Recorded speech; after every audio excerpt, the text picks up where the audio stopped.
Hello po mga kababayan, kamusta po kayong lahat? And once again, welcome back to another episode of Simply Talkies Vlog.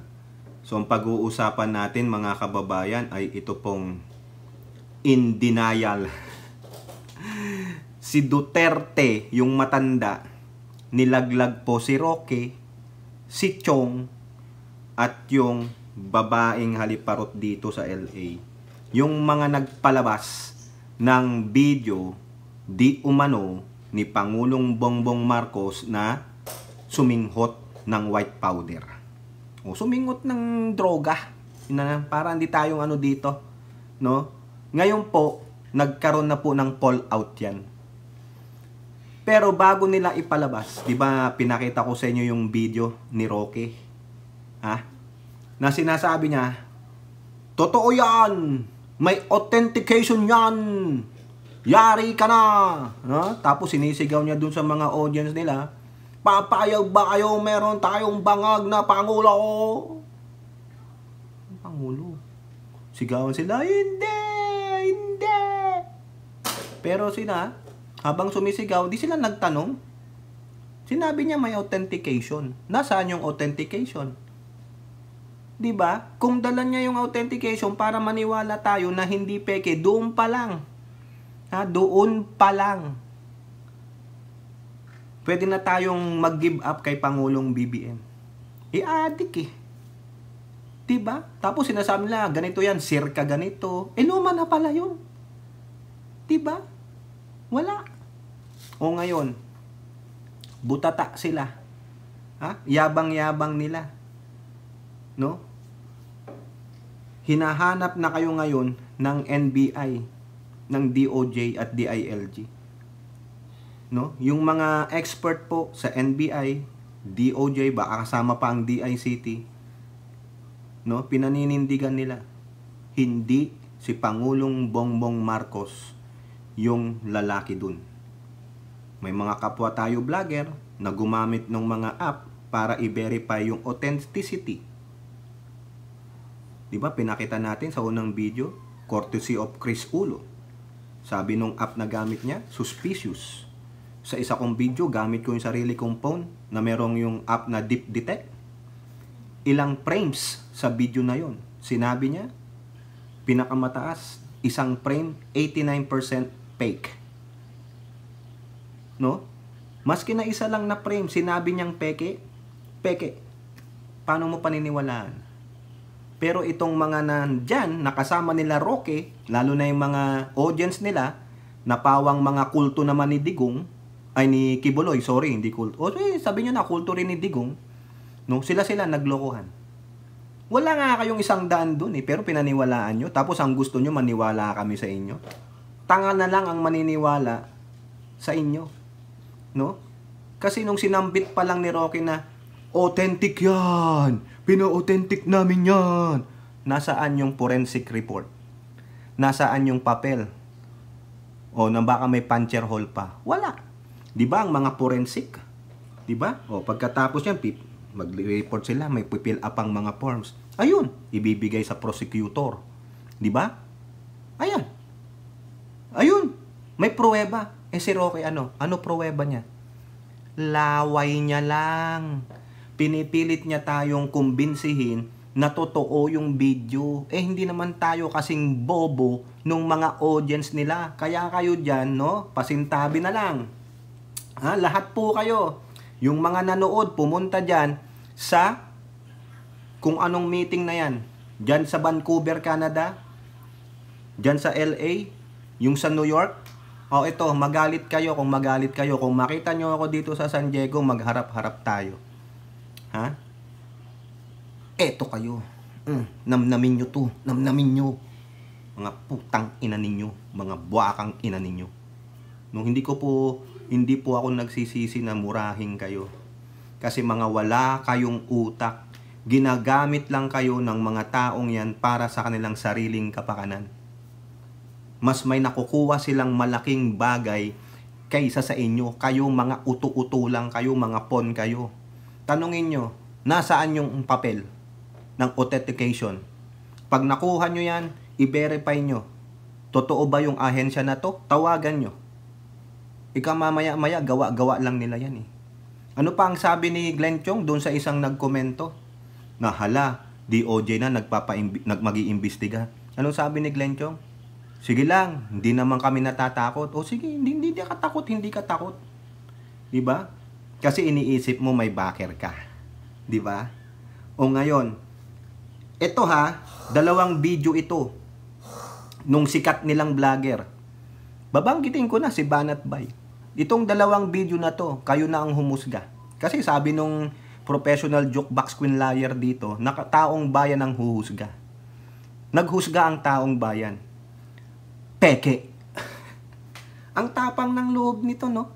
Yung si Haliparot dyan, nagngangaw-ngaw siya, binabatikos niya si Abalos, binabatikos niya si DOJ o sino pa man sa ating bansa. Hanggang daldal lang naman siya. Sinong nauuto niya? Sarili niya. Ganun yan eh. Krong-krong yan eh. Nakukrong-krong kasi para maraming views. O tignan mo, sabi nila 16 million views. O di may kita. Ha? Tandaan nyo itong sinasabi ko ha.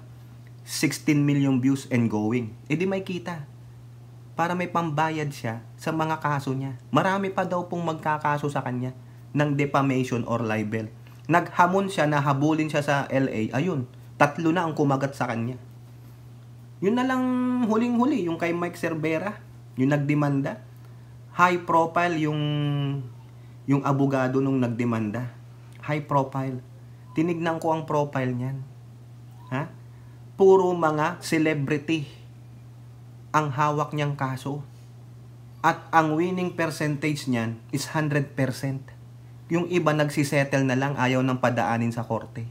Pero it's still a win. Si Maharlika, si Boljak TV, yung professional jukebox queen liar. Ha? Milyon. Kaya kinakailangan niya, tiba-tiba siya doon sa 16 million, magkano ang kanya. Pero, ubus ka dyan. Yung 2 na lang na fashion designer, 4 million plus dollars na yan. Itong huling-huli, yung sinamahan ni Boss Mike Cervera, magkano ang hihinging danyos niyan? Anong inaano niya? Anti-slap motion? Islapin mo na lang ang mukha mo, gago. Sampalin mo na lang sarili mo para magising ka sa kahibangan mo. Ito, ikaw Glenn Chong, ikaw Rocky, tignan nyo po itsura ni Rocky. Yan po yung itsura niya nung nalaman niya yung sinabi ni Duterte. Feeling nila, nire-represent nila yung grupong maisog. Diba? Sabi nga maisog rally sa Vancouver, maisog rally sa LA. Yung pala, hindi kinikilala ni Duterte yun. Bakit? Nilabas yung video eh. Ang titigas ng ulo. Hindi nila pinakikinggan yung tatay nila. Ano ba sabi nung tatay nila nung sa press conference about that pulboronic video? Ano sabi ni Duterte? Lahat kayo napanood to. Ano sabi niya? Sabi niya pa nun, wala yan. Wala yan. Walang video. Kasi kung meron man, nagamit na nung eleksyon. Wala yan. Hindi totoo yan. Tapos kayo, naglabas kayo ng video. Tanga-tanga talaga kayo. Manang-mana kayo sa anak niyang si Sarah. Walang alam. Bakit? Hindi nyo pinapanood eh. Kami pinanood namin yung press con nung tatay nyo. Dahil pa pala namin kayo. Diba? Sabi niya wala eh. Wala yan. Kasi kung meron man, nagka-eleksyon na. Ang sinasabi nyo, yung video na yon, yung ginawa niya yon circa before 2022. Kailan ba nag-eleksyon? 2022? Di sana, kung meron yan, nakita na nila Duterte yan. Mahuhusay ang mga vlogger niyan. Nasaan? Tapos bigla kayong maglalabas? Wow, ang galing, di ba? Nakita nyo kayong mga naniniwala kay Roque, kay Chongo, kay Suraida, kay yung Boljak TV professional jukebox queen liar dyan? Naniniwala kayo sa kanila? Ba't hindi nyo paniwalaan yung tatay nyong si Digong? Ha? Kasi, kinakain nyo yung naratiba nitong mga to. Diba? Akala nyo, yung mga pinakikinggan ninyo ay nagsaliksik ng husto. Hindi po. Mga sinungaling. Ano kayo? Ano kayo? Sinungaling. Liar. Mga angkan ni Pinocchio. Diba? Nakakahiya kayo. Sus mio. Yan yung statement Tingnan nyo yan. Diba? Kita nyo, oh. Duterte denies maisog release viral video showing Marcos using illegal drugs. Dininay nila na hindi daw maisog yung nag-release ng video. Hindi nga maisog, pero maisog rally na inatanan nung 3 gago. Oh, ngayon nilaglag kayo. Hindi daw maisog yun. Ibig sabihin, hindi kayo parte ng maisog. Pero tuwing mag-rally kayo, maisog ang sinasabi ninyo. O ayan, sabi ni Duterte that hakbang ng maisog has nothing to do with the release of the alleged video showing a man resembling President Marcos using illegal drugs hours before the SONA. The hakbang ng maisog national leadership has nothing to do with the release of the video footage showing President Marcos Jr. in the act of snorting cocaine in maisog gathering in Canada and the USA. Diba? Sila nagkokontrahan. Nilaglag kayo.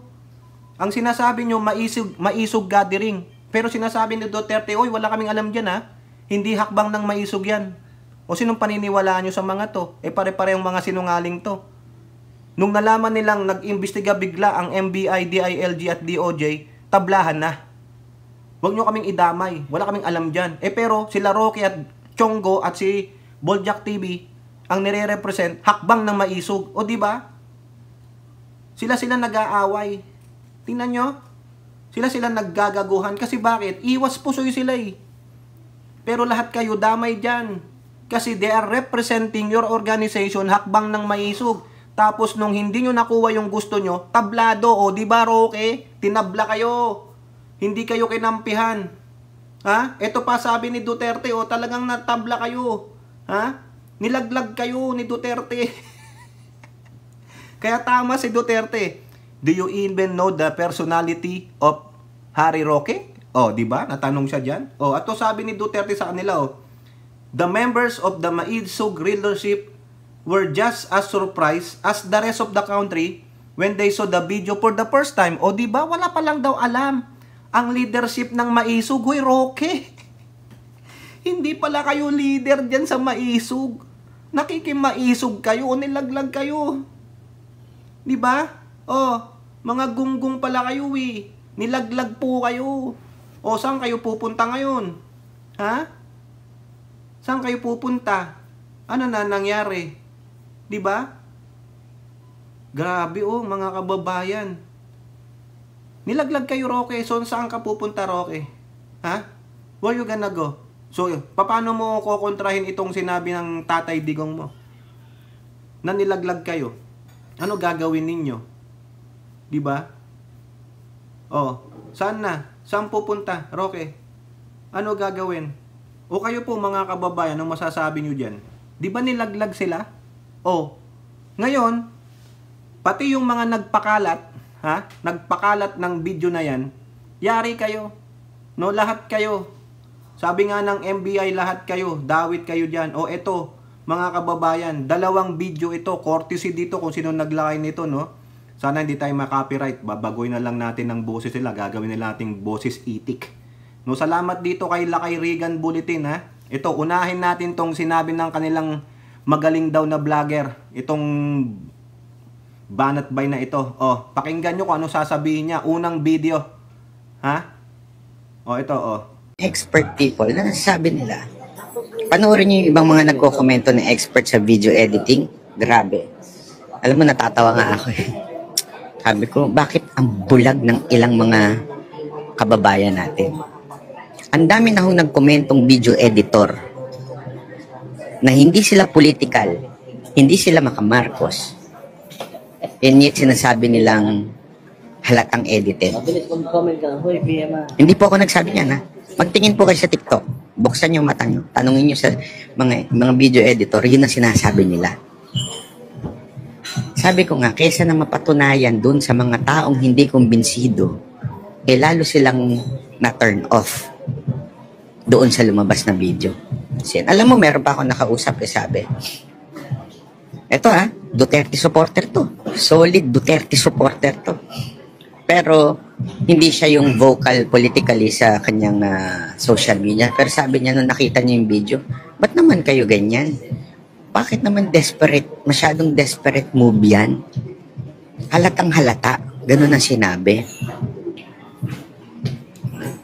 Alam mo, nung naano ko yung sabi ko, hindi ako naano sa sinabi niya. Naano ako dun sa mga taong nagbubulag-bulagan. Nagbubulag-bulagan kasi niloloko sila ng mga vlogger na for the views tulad ni Bisdak, tulad ni BMR. Diretsuhan na. Ginagamit nila tong issue na to for the views. Ayaw nila panindigan yung totoo. Alam naman nila sa loob nila yun eh. Nobel Tulyao, salamat po. Eh kasi nga, pera eh. Alam mo na, pag may views, may pera. So yan po, no? Tingnan nyo. Nagsalita, ito. Oh. Yung mga ibang DDS, nakasamahan daw nila. It's a desperate move. No? Kumbaga, desperado si Roque at itong babaeng hitad dito na patunayan. No? Gumawa. Ngayon, yari kayo. Pero pinaninindigan pa rin nila na authentic yan. Sige, kuha kayo ng pinakamagaling na digital forensic dyan na mag-o-authenticate para sa kanila. Ha? Kita nyo yun? Maski na yung karamihang DDS, they're not supporting it. It's too low. It's a desperate move. At yung iba naman, na binanggit niyang mga vlogger nila, for the bush lang. Pagkakakitaan lang, tingnan nyo nga yung view nung si Hitad dito, 16 million. Oh, sabi ni Roque nung una, 15 million views na. Hindi, ang laki niyan. Diba? Kung ako dyan, sa YouTube man o sa Facebook, I'm not gonna give the revenue. Because it's fake. It's fake. Wag nyong ibigay. Dapat dyan sa YouTube, magpetisyon kayo. Wag nyong ibigay yung kita nila because it's fake. They propagating fake videos. Bakit nyo sila bibigyan ng pera? Diba? O ito pa, isa pa to. Ha? Isang video pa na continuation nito nung si Banat Bay. O sabi diyan, iwas pusoy si Madam. O ayan, o ito po, salamat po dito sa kung sino man yan. Okay, bala na. Kung makapiright tayo, tatanggalin na lang natin yung video. Okay, o ito po, o. Hindi namin sinasabing hindi totoo yung video, ha? Ang sinasabi namin, kung ilabas nyo man yan, huwag nyong idama yung mga Duterte. Ilabas nyo sa sarili ninyong vlog.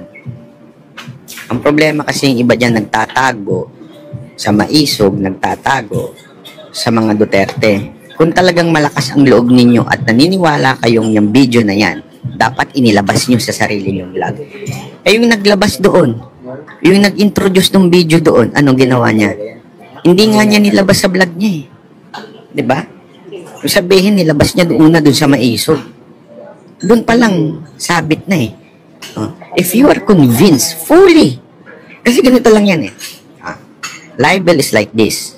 Okay? Para lang sa kaalaman ninyo ha. Yung mga hindi po pamilyar sa libel. Libel yan kung hindi mo mapatunayang totoo. Pero kung naniniwala ka na totoo yan, hindi ka masasampa ng libel. Bakit? Eh kasi nga totoo eh. Ngayon, kung kumbinsido ka, totoo. Sige, ito, labas ko, demanda nyo ako. O pag dinimanda ako, papatunayan ko totoo yan. Yun eh. Kumbinsido ka kasi na totoo. Eh pag bumitaw ka ng hindi totoo, yari ka. Eh bakit hindi niya binitawan sa sarili niyang channel? Ba't niya pinabitawan doon tapos i-share na lang niya? Bakit? May ibig sabihin nun. Kahit siya hindi nga siya sigurado. Nagpakain siya sa inyo nang hindi siya sigurado, tas eventually sinabi niyang, wala naman ako sinasabing si Marcos yan eh. Wala naman ako o iwas pusoy pa siya. Ganyang kahinang nilalang niyang babae na yan. Ano to? O yan po. Mukha namang may punto yung mama. No? Kung talagang sigurado kayo, ipalabas nyo sa sarili nyong channel. O, di ba? Kung talagang sure na sure kayo, 1,000% sure kayo na hindi fake yun. Authentic talaga. Dapat pinalabas nyo sa channel nyo. Lalong-lalo na yung si Boljak TV. Eh hindi. Doon sa maisog. O dinayari ang maisog. Di ba? Wala pala kayong alam sa ginagawa ng mga kasapi ninyo. They are loose cannon. Gamitan lang for what? For the views. Gamitan lang para may mapabagsak. Ito lang aakin lang mga kababayan. Sakaling nagtagumpay yon, ang credit niyan maisog. Hindi nagtagumpay. Laglag kayo. Wala kaming alam dyan. We will give a statement. Hindi namin kayo kilala. Parang ganun lang yun Who are they? Hindi namin alam yan. Hindi namin miyembro yan. Tinatakwil nga kayo. Kaya ngayon, nayari yung mga vlogger na mga tanga-tanga. Basta lang magkapera. Tama po, may punto po yung mama. Agrihan na natin ng konti. Yung mama na yun na nag-video, yung nagbigay ng kanyang opinion, tama po siya. No? Kasi karamihan ng mga DD shit dyan, yun, at yung iba, sabi na natin, ibang mga pro-admin vlogger, ito kasi ang main income nila, YouTube o di kaya Facebook di ba? Kailangan gumamit ako ng mga kaakit-akit na mga title. Pero pagdating sa content, iba yung content kaysa sa title. Di ba? Yung mga clickbaiters. Di ba? For the views. O tignan nyo, ang daming nagdilitan. Ngayon, takot sila. Bakit? Alam nila fake hindi kumagat ang taong bayan. Dahil nabutata kagad sila ng ating otoridad. Ito lang ang hamon kay DILG Abalos. Abalos, sa DOJ, kayo dyan. Kailangan mahuli nyo yan. Sampulan nyo sila.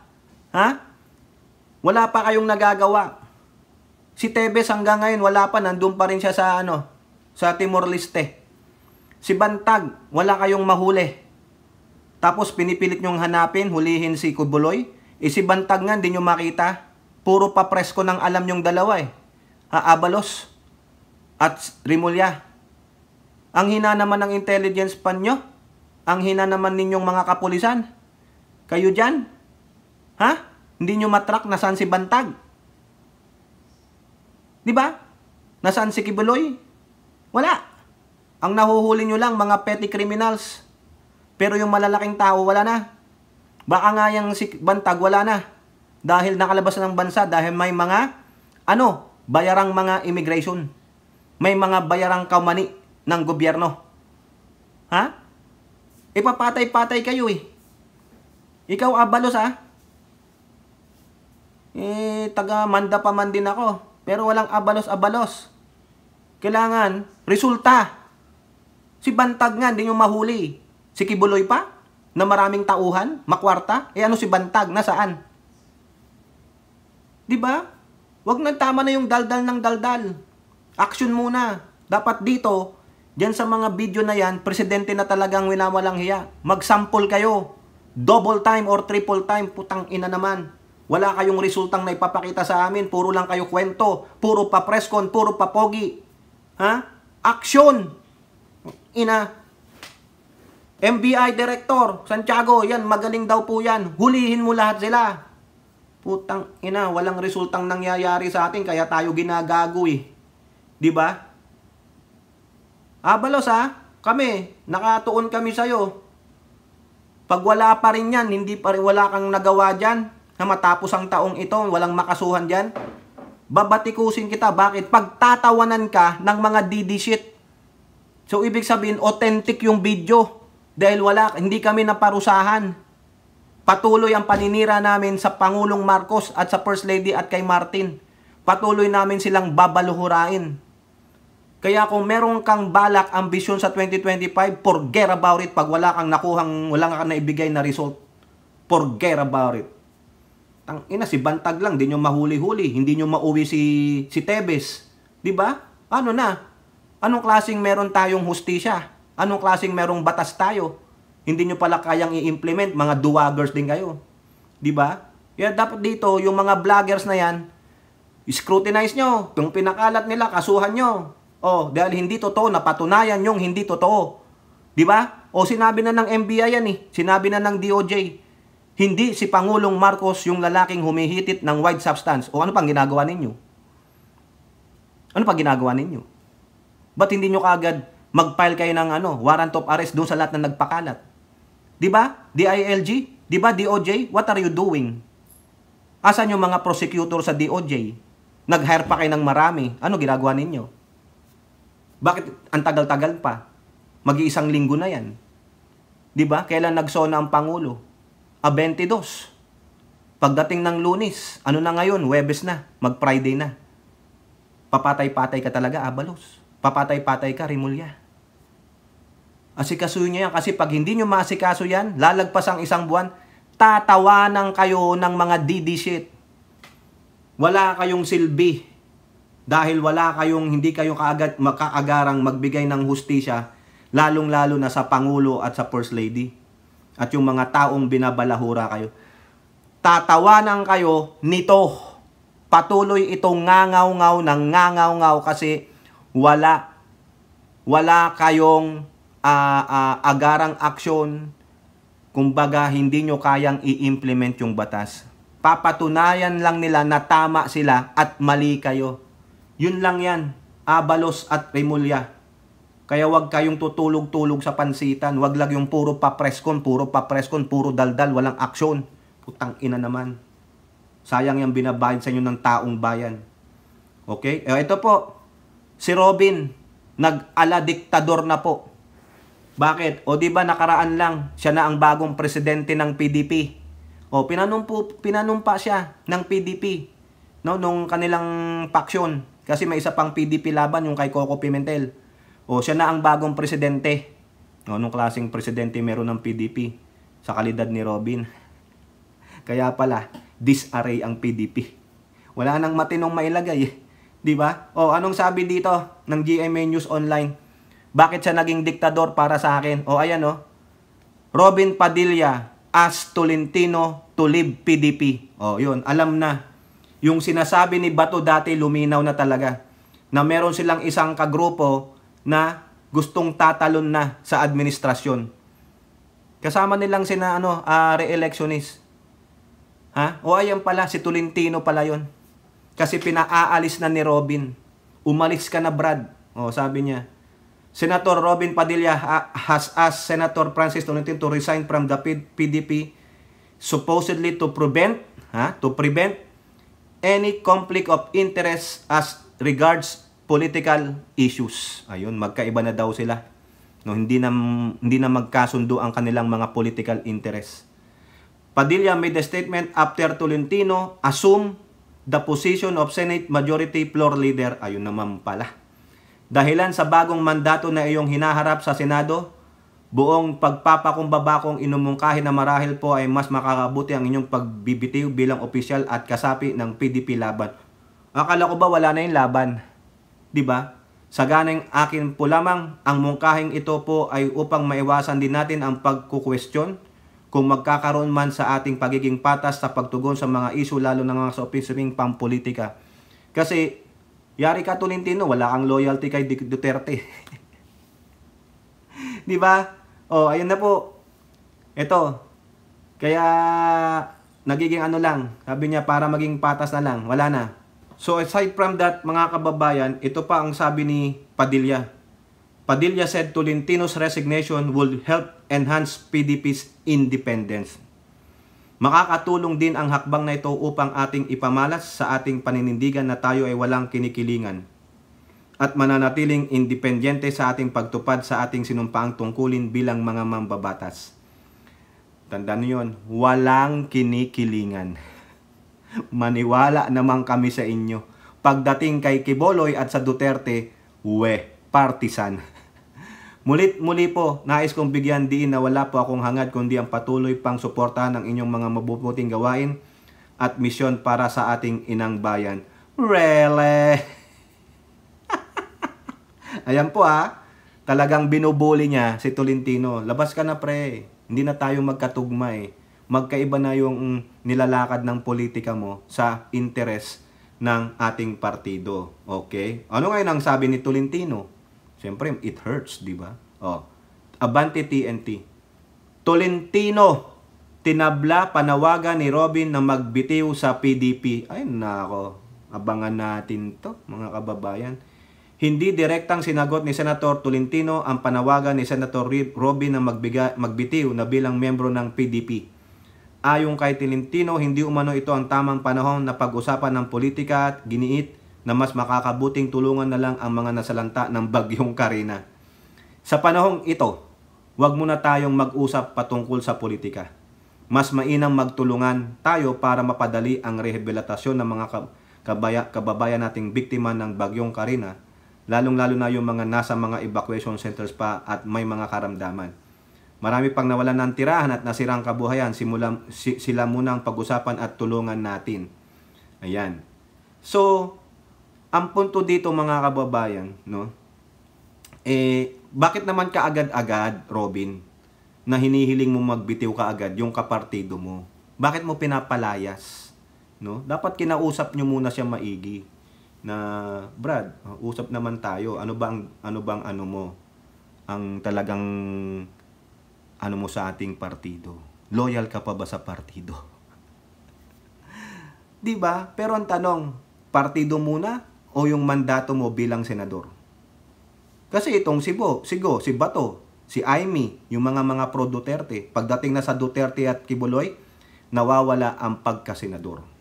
Minsan si Tolentino ganun din. Ang tanong natin, ano ba ang mahalaga sa inyo? Kibuloy Duterte o yung pagiging isang senador ng Pilipinas? 'Di ba?